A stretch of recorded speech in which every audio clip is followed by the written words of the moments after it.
Well, good evening, everyone. It's great to see you all this evening. And this evening, our text will be from Hebrews chapter 11 and part of chapter 12. We're going to read Hebrews 11:32 through chapter 12, verse 2. Hebrews 11:32 through 12:2. And what more shall I say? For time would fail to tell me of Gideon, Barak, Samson, Jephthah, of David and Samuel and the prophets, who through faith conquered kingdoms, enforced justice, obtained promises, stopped the mouths of lions, quenched the power of fire, escaped the edge of the sword, were made strong out of weakness, became mighty in war, put foreign armies to flight. Women received back their dead by resurrection. Some were tortured, refusing to accept release, so that they might rise again to a better life. Others suffered mocking and flogging and even chains and imprisonment. They were stoned, they were sawn in two, they were killed with the sword. They went about in skins of sheep and goats, destitute, afflicted, mistreated, of whom the world was not worthy, wandering about in deserts and mountains and in dens and caves of the earth. And all these, though commended through their faith, did not receive what was promised, since God had provided something better for us, that apart from us they should not be made perfect. Therefore, since we are surrounded by so great a cloud of witnesses, let us also lay aside every weight and sin which clings so closely, and let us run with endurance the race that is set before us, looking to Jesus, the founder and perfecter of our faith, who, for the joy that was set before him, endured the cross, despising the shame, and is seated at the right hand of God. One thing we are often encouraged to do by New Testament writers, Old Testament writers as well, something that God desperately encourages us to do, is to keep a goal in mind. That having a goal in mind is how we go through life. And in fact, Jesus rightly points out that the goals that we have in mind, the things that we prize, that we cherish, influence our behavior. And so you have statements like, where your treasure is, there your heart will be also, which I'm always fascinated by that verse in the order, that where your treasure is, there your heart will be also. Not where your heart is, there your treasure will be. And so the things that we look to, the things that we treasure, the things that we keep our eyes on, pull us in that direction. And we are going in a direction. And I think one of the things we often think is we're either going forward or we're staying still. And I don't think that's actually true, that often we are either going forward or we are regressing and we are falling backward. And so one of the ways we continue forward is by having a goal in mind, by looking to something. And we are encouraged to go forward and not to look back. Paul himself writing in Philippians that he presses on toward this goal of the upward call, the prize that is found in Christ Jesus. And I want us to ask this question, how do we go forward and what do we look to? Because here you have the example of Jesus, especially in chapter 12, verses 1 and 2, who went through something as awful as the cross by having his eyes looking beyond the cross. And I think that's an important lesson for us. And that's why the author of Hebrews teaches us this. That he's talking to people who I believe were enduring some kind of suffering and persecution. And it's a very good principle for us in general that when we go through times of difficulties, we don't look to the difficulties, we look beyond them. We have this view beyond the cross. And that's how we go through it. Because that's what the author here says about Jesus, that he had the joy that was set before him. And because of this joy and looking to it, he endured the cross. And I think that's how we go through the same kinds of trials and difficulties in life, is not by looking at the trial, it's by looking at what comes after. And I really appreciate, James, all the songs that you led this evening. We're looking on to this upward call. We have our feet planted in heavenly things. We are looking beyond the suffering to something that is much greater that is coming. And so in answering this and examining this, I first want to speak about the unity of God's people, because that is an important part of how we look beyond suffering, beyond discouragement, beyond the cross that we have to go to, is the unity of God's people. And here the author first reminds the people in chapter 12, verse 1, of this great cloud of witnesses. And he's speaking of all the people he's been referring to in chapter 11. And I read verses 32 of chapter 11 through the end of the chapter to just get this feeling of all these people, what they had gone through. People who had relatives who died and then were resurrected. People who were sawn in two. Some people think that maybe is a reference to Isaiah or some other prophet, because there is these accounts, or at least traditions, of people being put into hollowed out trees and then sawn in two through the trees. And that people went through all these things that we just read. People went through suffering, people who took the stand in verse 33 to enforce justice, people who looked to these promises. We have this great cloud of witnesses. The word witness here being in the Greek martyr, because that's where our idea of martyr comes from, is this idea of people who witnessed about God were often put to death. And we need to be reminded of what it means to say they're a witness. That it is to say that they stand as objective facts that there is a God in this world, and that this God is reaching out to people. They stand as objective facts that cannot be denied. Right? 2 plus 2 is a witness to the fact that there's such a thing as the number 4. And these people are witnesses to the fact that there is a God who has spoken and who calls people. They are undeniable, objective facts. And these people, as this great cloud of witnesses, really they stand in our view.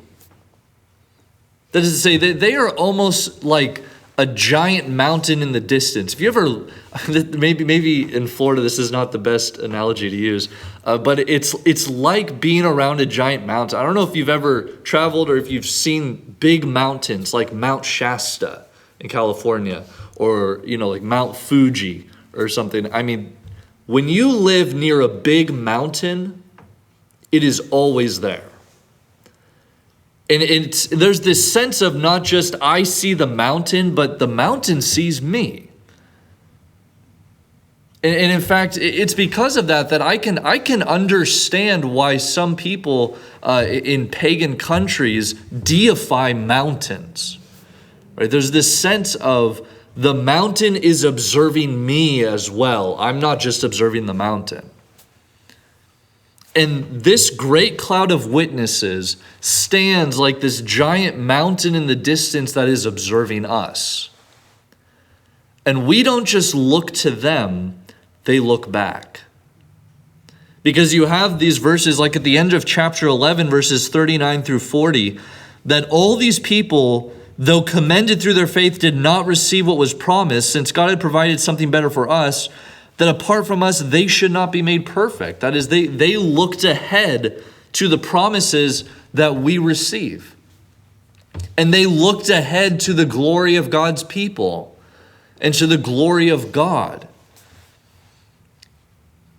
And so there is, and I'm getting this back to this idea of unity, there is this sense of unity amongst God's people in not just the present in our congregation, but amongst God's people across time.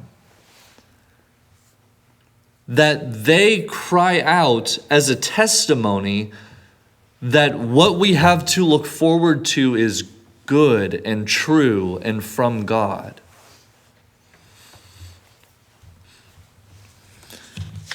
Their lives stand as a cloud of witnesses, as I said, like a mountain in the distance that is just kind of observing us and looking back to us. It's not just that we read about them in Scripture, it's that in their time, they looked forward to us. In fact, you remember Jesus even saying that Abraham saw my day and was glad. There's this sense of we're not just observing them, they are looking at us. And so I want us to have a larger idea of what church unity is. It's not just about us within a local church being unified. It's about us being unified with all of God's people. Not just in the present, but in the past as well. That they were looking forward to the promises that we are receiving. And these witnesses then testify about what it means to follow God. That's what their lives are. Their lives are a testimony about what it means to follow God. And so when we come back to this idea of suffering, we can't forget that they went through it too. And the author is pointing out all these things that they've gone through. Verse 36 of chapter 11, they went through mocking, they went through flogging, they went through chains, they went through imprisonments. Their lives are a testimony to the fact that an average human being who is a child of God can actually go through this. And that should be sobering to us. That their lives are a testimony to the fact that it's possible. And that if we don't go through this, when we may find ourselves in positions in which we are forced to, we do fail. Because it can be done. Their lives are a testimony to the fact that it can be done. That this is not an impossible thing. So as we understand this view beyond the cross, I want us to understand it from the fact that our unity with God's people is actually an essential part of this. Because history itself cries out, encouraging us to look beyond the cross. God's people in history encourage us not to look to the suffering, but to look at what comes after it. And I think that is so much of what the point of this author's writing is, that God's people in history are not separated from us by time. In fact, they're an encouragement for us, that we look to them and they're looking back. That they stand like this giant mountain in the distance, crying out to keep going, encouraging us to look ahead. And so we want to understand this from the standpoint of church unity. And by church unity, I don't just mean the local Tarpon Springs church.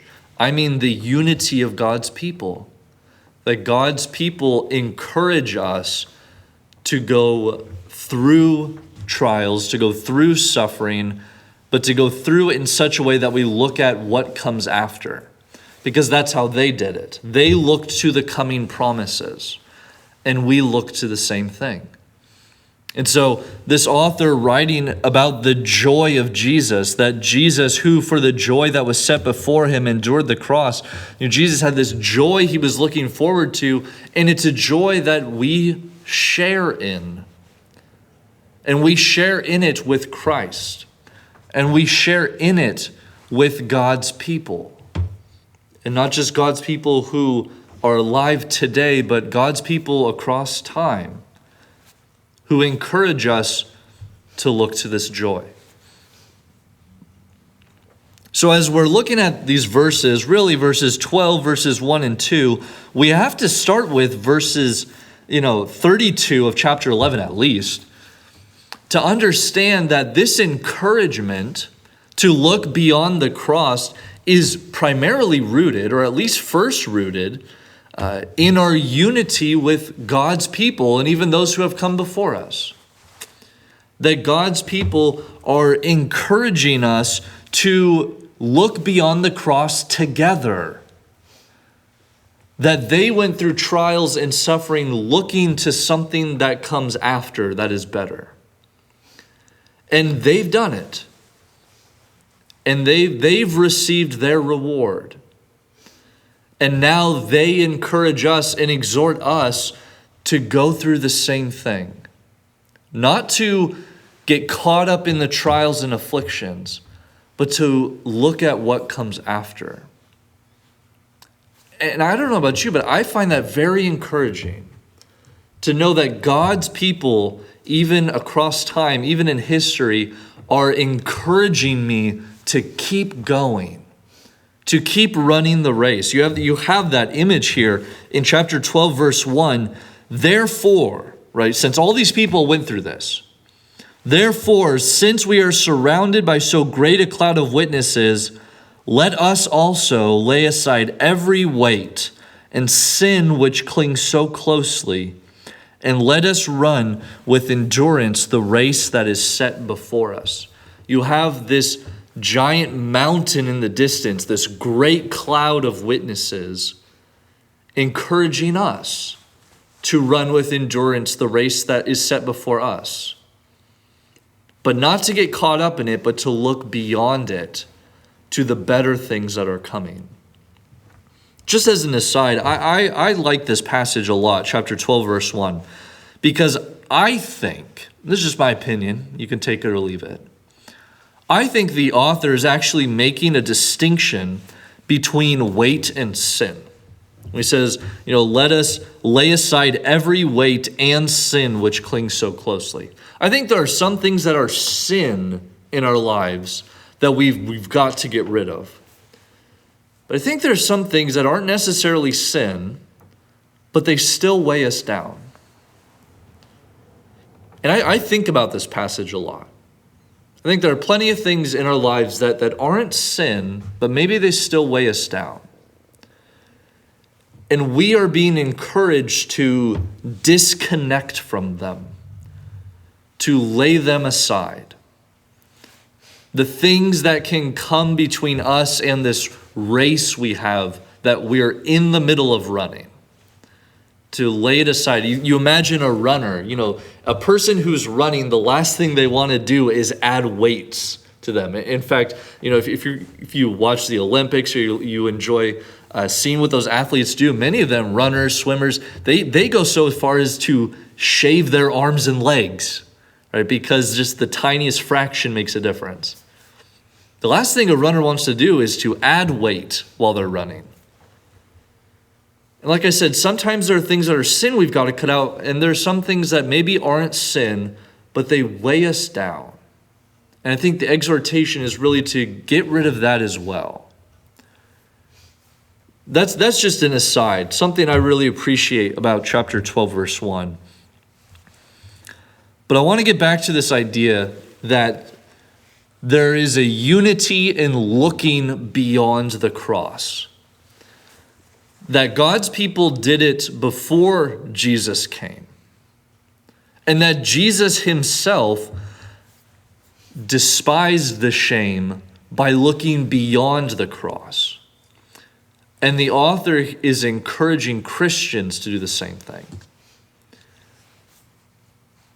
Because it's really hard when you're in the middle of the cross not to think about it. This idea of the cross, it's important for us to keep in mind the inevitability of the cross. There's no getting around it. Everyone will have to carry a cross of some kind. And I think we often try to manage and manipulate our lives so as to go through the littlest amount of suffering possible. And maybe sometimes we should remember the cross is inevitable. In fact, just the next chapter later, in chapter 13, if you look in verses 11 through 13, the author here in chapter 13, 11 through 13 is going to speak about how these bodies of animals who were sacrificed were burned outside the camp, and that Jesus himself was crucified outside the camp. And then he's going to say in verse 13, let us go to him. That Jesus is crucified outside the camp, so let us go to him to be crucified with him. I mean, to put it in the words that I find really helpful from the Christian philosopher Dallas Willard, that Jesus wasn't crucified so that we wouldn't have to be crucified. Jesus didn't go to the cross so that we would not have to go to the cross. Jesus went to the cross so that we would join him. And that's exactly what you see in Hebrews 13, verses 11 through 13. This encouragement and this exhortation for us to join him and to go out to him. So as we understand the cross and looking beyond the cross, it's important to keep in mind that what I'm saying is not information only for those who go to the cross. It's information for all Christians because the cross is inevitable. That pain and suffering is inevitable. That it is how God has trained his children to be more Christ-like. Because Christ himself was a man of sorrows and of suffering. Now, our cross may be inevitable, but it's not where our eyes are set. Like I said, when you go through difficulties and trials, it's very difficult not to focus on them. I mean, let's put it this way. When you're being attacked by a dog, it's really hard not to think about the dog that's attacking you. It's really hard to push other thoughts out of your mind. And when you go to the cross, it's really hard not to focus on it. And this is why the author is encouraging people to look beyond the cross. Because when you go to the cross, it's very hard not to focus on it and to think about the pain, to think about the suffering, and to think about the sacrifices we're making. But the way you go to the cross is not by focusing on it, it's by looking beyond it.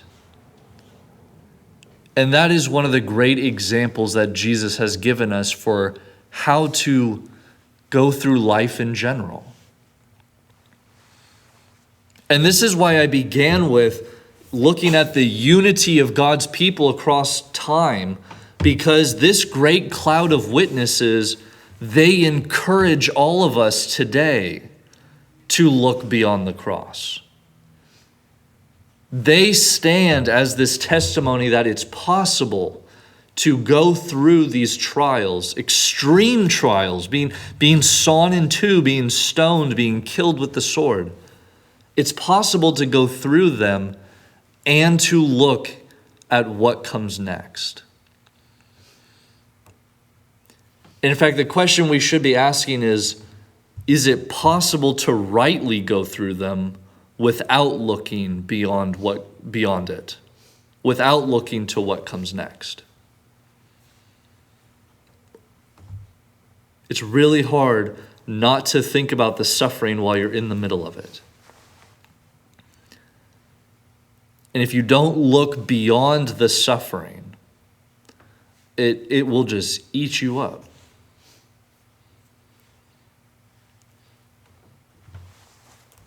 And it's important to keep in mind that we do this, we look beyond the cross with other people. We don't do it alone. One of the difficulties in suffering is that it often, maybe this isn't the case with you. For me, trials and difficulties, when I go through them, tend to make me isolate myself more, kind of set up barriers more. And that's one of the more difficult ways to go through trials and suffering. See, one of the hardest ways to go through suffering is to think you're doing it alone. And I think that's one of the reasons why the author points to the example of Christ earlier in Hebrews, speaking to, he is a faithful high priest who has suffered and been tempted as we are. And these people in history, God's people, they have gone through the suffering and they know what we're going through. Therefore, we don't go through it alone, because God's people cry out in history to keep going. They exhort us to look beyond what is happening and to look at the glory of what is coming, the joy that is coming. Because that's what the view beyond the cross is. In chapter 12, verse 2, you have Jesus, the founder and perfecter of our faith, looking to the joy that was set before him. The joy is what we look forward to. The joy of being reconciled to God. The joy we look forward to of seeing God face to face. I mean, you think about that. The joy of seeing God. The joy of living in a place where there isn't suffering because there isn't sin. The joy we are looking forward to is what helped Jesus to go through the cross, to despise the shame. And it's how we go through it as well. And it's important to keep in mind that not only do we look to this joy, we don't look to it alone, because all of God's people stand as this great cloud of witnesses, this mountain in the distance that exhorts us to look to it. And God and Jesus himself exhort us to look to this joy. And where our eyes are set, where our goal is how we proceed forward. Like I said at the beginning, Jesus, I think, makes this very clear that where our treasure is, there our heart will be also. There's this sense of what we find joy in, what we treasure, the rest of us will just kind of naturally follow. And when our joy is in what is coming, the rest of us will naturally follow. And it'll follow even through the cross. There is a cross that looms large in our vision, but we're not encouraged to run away from it. We're actually encouraged to go out to it. We're encouraged to go to Christ, who himself was crucified. But we don't go to the cross afraid of the pain. We go to the cross with a view beyond it, because what's coming is so much greater than the momentary afflictions we experience in this life. So as you go throughout your week, I encourage you to keep in mind this joy that God has promised. A God who does not lie has promised to every one of us. This joy that we have, that all of Christians and God's people in history cry out to us to look to help us endure even the day-to-day and week-to-week trials we go through. At this time, we also offer an invitation for anyone who needs help with anything, who needs prayers, who needs comfort, who has questions. If there's anything we can do for you, please talk to us or even make your need known now as we'll stand and sing the song of invitation.